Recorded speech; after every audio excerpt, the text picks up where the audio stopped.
Hi guys, welcome to our YouTube channel banking Gyan. आज हम बात करने वाले हैं फोर व्हीलर लोन की। फोर व्हीलर मतलब car, generally car, jeep, SUVs है ना, इलेक्ट्रिक कार्स, इन सब की हम बात करेंगे। बट टू व्हीलर लोन के रिगार्डिंग सारी चीज़ें हमने अपने प्रीवियस जो भी सीरीज़ है उसमें हमने डिस्कस करी है। चलिए, आज हम बात करने वाले हैं फोर व्हीलर लोन की। ठीक है, फोर व्हीलर लोन हमें सेंट्रल बैंक ऑफ इंडिया से लेना है, तो हमें क्या क्या चीज़ें चाहिए और कैसे हम ले सकते हैं, पूरे प्रोसीजर के बारे में हम बात करेंगे। देखिए, सेंट्रल बैंक ऑफ इंडिया का जो फोर व्हीलर का लोन है उसे सेंट व्हीकल लोन कहते हैं, क्योंकि उन्होंने अपने प्रोडक्ट को अपना नाम दिया हुआ है सेंट व्हीकल लोन। अब हम बात कर लेते हैं कि फोर व्हीलर लोन जनरली क्या है। फोर व्हीलर में कौन कौन सी चीज़ आती है? कार आ जाती है, जीप, ठीक है, कोई भी यूटिलिटी व्हीकल्स, कोई भी एसयूवी, कोई भी इलेक्ट्रिक कार, ये सारी चीज़ें हमारी फोर व्हीलर्स में आती है। ठीक है, पर्सनल यूज़ के लिए ही हम कार परचेज़ कर सकते हैं और उसके लिए central bank of India loan provide कर रहा है। और एक चीज़, पहले ओल्ड कार्स के लिए भी हुआ करता था, सेकेंड हैंड कार वगैरह अगर आप परचेज़ कर रहे हैं तो, बट अब ओनली न्यू कार्स के लिए ही लोन प्रोवाइड आपको किया जाता है। ठीक है, अब बात करते हैं एज कितनी होनी चाहिए, मुझे कितनी एज से कितनी एज के बीच में ही लोन मिल सकता है। तो मेरी एज 18 ईयर्स से लेकर 65 ईयर्स तक होगी तो ही मैं एलिजिबल हूँ फॉर द लोन। अब एक चीज़ सुनिए, हम मैक्सिमम 70 साल 70 ईयर्स तक का ही रिपेमेंट हमारा हो सकता है। मतलब आज मैं 65 साल की हूँ, 65 ईयर्स की हूँ, तो मैक्सिमम मैं 70 साल तक ही जा सकती हूँ। मतलब मैक्सिमम मुझे 5 साल के लिए ही लोन मिल सकता है, क्योंकि 70 के साल से आगे का क्रॉस नहीं कर सकते। ये मतलब मैक्सिमम क्राइटेरिया। पर मुझे लोन लेने के लिए क्या क्राइटेरिया होगा? 18 ईयर्स से 65 ईयर्स के बीच में। ठीक है, अब बात करते हैं मिनिमम मेरी सैलरी कितनी होनी चाहिए। मतलब minimum salary in the sense minimum income कितनी होनी चाहिए अगर हम फोर व्हीलर लोन लेना चाह रहे हैं। तो मिनिमम है हमारी 3 लाख रुपीज़। ठीक है, अब मैक्सिमम कैसे कितनी सैलरी होनी चाहिए, कैसे हमारी एलिजिबिलिटी वो लोग कैलकुलेट करते हैं।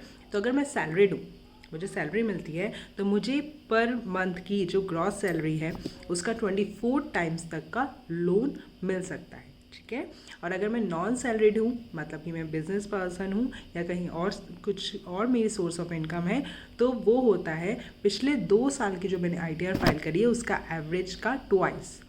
पिछले 2 साल में जो मेरी ITR है, जो इनकम है, उसका एवरेज होगा और उसका ट्वाइस तक मैक्सिमम मुझे लोन मिल सकता है, उससे ज़्यादा का नहीं मिल सकता। ठीक है, कितने साल के लिए मैक्सिमम मिल सकता है?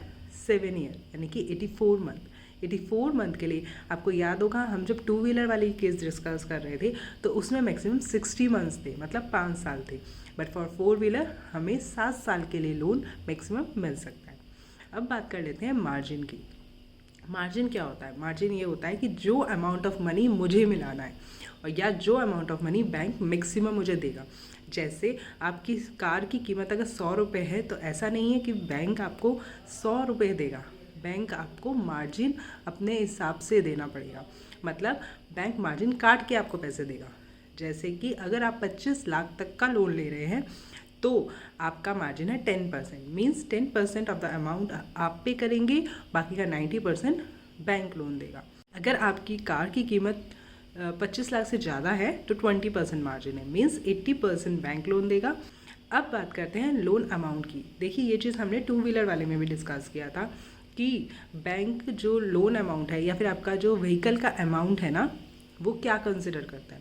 व्हीकल के अमाउंट में कंसिडर होता है ऑन रोड प्राइस। ठीक है, ऑन रोड प्राइस में आपका जो रजिस्ट्रेशन कॉस्ट है, ठीक है, आपका इंश्योरेंस कॉस्ट है, ठीक है, आपका रोड टैक्स है, ये सारी चीज़ें कंसिडर होती है। कोई भी एक्स्ट्रा एक्सेसरीज़ लगाने के, कलर के लिए या वारंटी के लिए, वो सारी जो अलग से प्राइसिंग होती है उस पर बैंक लोन नहीं देता। ठीक है, बैंक का कोटेशन अमाउंट एक तरह से जिस पे बैंक लोन देगा वो ये होती है ऑन रोड प्राइस क्या है, उसका रजिस्ट्रेशन कितने का है, उसका इंश्योरेंस का अमाउंट क्या है। इन सबको क्लब करके जो टोटल अमाउंट होगा वो आपका एलिजिबल अमाउंट होगा। उसका अगर आप 25 लाख से कम है तो 10% लोन मिले, वो 10% मार्जिन आपको देना पड़ेगा, 90% लोन मिल जाएगा।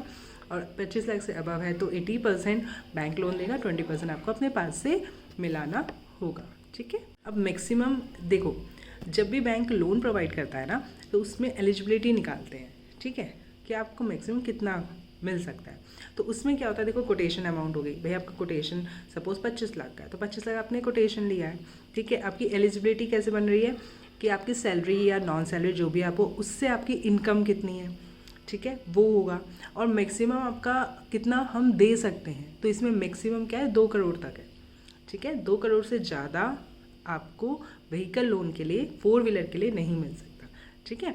तो इन सब में जो लोएस्ट होता है ना, वो आपको इतना का लोन दिया जाता है। सपोज आपका कोटेशन ही 25 लाख 30 लाख का है, तो बैंक आपको 50 लाख का लोन तो नहीं देगी, राइट। कोटेशन में से भी जो आपका रजिस्ट्रेशन है, जो मैंने बोला ऑन रोड प्राइस है, उसका भी 90% या 80% जिस भी क्राइटेरिया में आप आ रहे हैं, फिर आपकी सैलरी उस हिसाब से होनी चाहिए। ये सारी चीज़ें देख के लोन प्रोवाइड किया जाता है।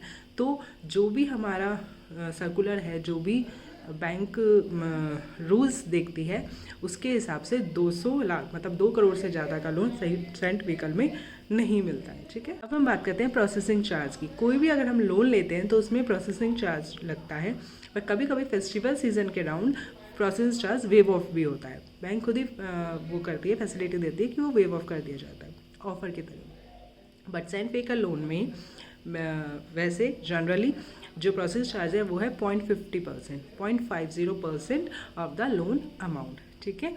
मिनिमम 2,000 रुपये और मैक्सिमम 10,000 से क्रॉस नहीं करेंगे, 10,000 रुपये, ठीक है। ये हमारा ये। अब मैंने लास्ट टाइम भी आपको ये चीज़ बताई थी, जो भी आपका पुराना लोन चल रहा है, क्योंकि क्या होता है बैंक निकालती है CIC में सिबिल आते हैं, एक्सपीरियंस आते हैं, क्रिफ आते हैं। इसका मैं एक अलग लेक्चर दूंगी जिसमें आपको इन सब के बारे में बताऊंगी डिटेल में। बट जब बैंक उस सिबिल स्कोर या CIC स्कोर देखती है, तो उसमें सारे पुराने लोन्स भी आते हैं। तो कभी भी अगर आपका पुराने लोन में ओवरड्यू चल रहा है, मीन्स पुराना लोन आपका आपने सही टाइम पे पे नहीं किया है, या 2-3 किस्त ओवरड्यू कर दी है, 2-3 EMI नहीं पे की रही है, तो वो ओवरड्यू की वजह से कई बार आपको नया व्हीकल लोन मिलने में दिक्कत आने लगती है। जैसे कि अब इसके क्राइटेरिया हम देखते हैं व्हीकल लोन के लिए। अगर आपका एक ओवरड्यू है पिछले 24 महीनों में, 24 महीने मतलब 2 साल के अंदर अगर आपका सिर्फ एक ओवरड्यू है, तो वो अलाउड है, उसकी वजह से आपका व्हीकल लोन नहीं रुकेगा, ठीक है। बट एक और चीज़, 6 महीने के अंदर अगर आपने 30 दिन ऐसे निकाल दिए जिसमें आपने लोन अमाउंट पे नहीं किया था, EMI पे नहीं की थी, पुराने लोन की बात कर रही हूँ मैं, नई की नहीं, पुराने लोन की, अगर आपकी 30 दिन से ज़्यादा की ऐसी किस्त है जो आपने नहीं पे करी है पिछले 6 महीने के अंदर, तो भी आपको नया व्हीकल लोन नहीं मिल सकता, ठीक है।